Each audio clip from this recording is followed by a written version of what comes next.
By the 1970s, the Judeo-Christian worldview was no longer accepted in the West. The ideas of Voltaire, Rousseau, Gauguin, the beat poets, and the hippies were now part of the established order. The so-called Woodstock generation was now shaping Western culture.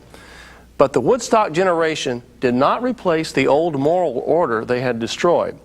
For Western culture in the 1960s, personal liberation was what the rebels wanted from their society. The most obvious way to shatter the bonds of the traditional society was through changing attitudes about sex and drugs.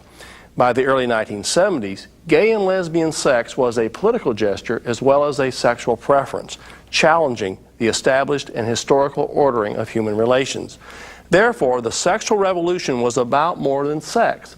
By the 1970s, it was about politics and power.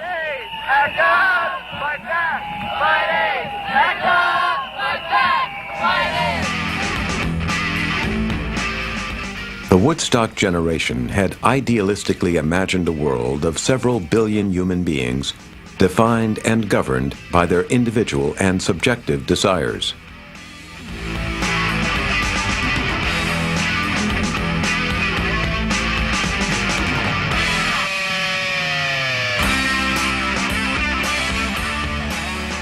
The restraints of the past would be abolished in favor of unrestrained freedom to do your own thing. No moral rules or taboos were needed. Freedom itself was all that counted.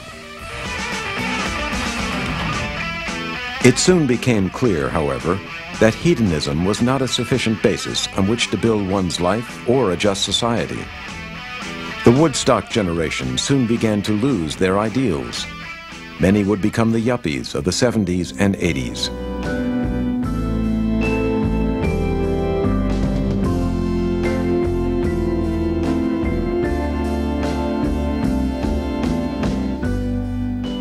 This moral dilemma is depicted in the 1983 film The Big Chill, in which director Lawrence Kasdan portrays the Woodstock generation as it moves into adulthood.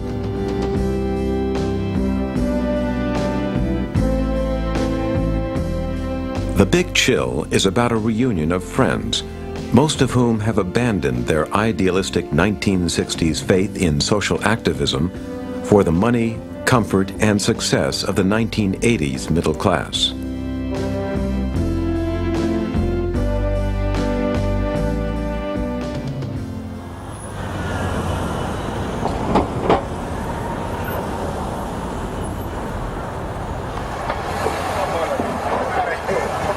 As the political and sexual idealism of the 60s and 70s dissolved into the power struggles and the greed of the 90s, artists continued their quest for a new and better society through artistic enlightenment.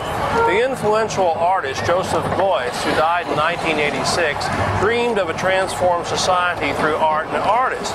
In 1974, to heal a United States that had been wounded by the Vietnam War, Beuys came here to New York City to perform his photogenic and memorable performance art piece entitled Coyote, I Like America and America Likes Me.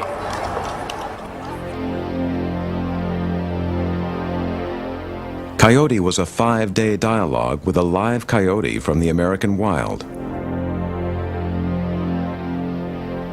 Beuys and the coyote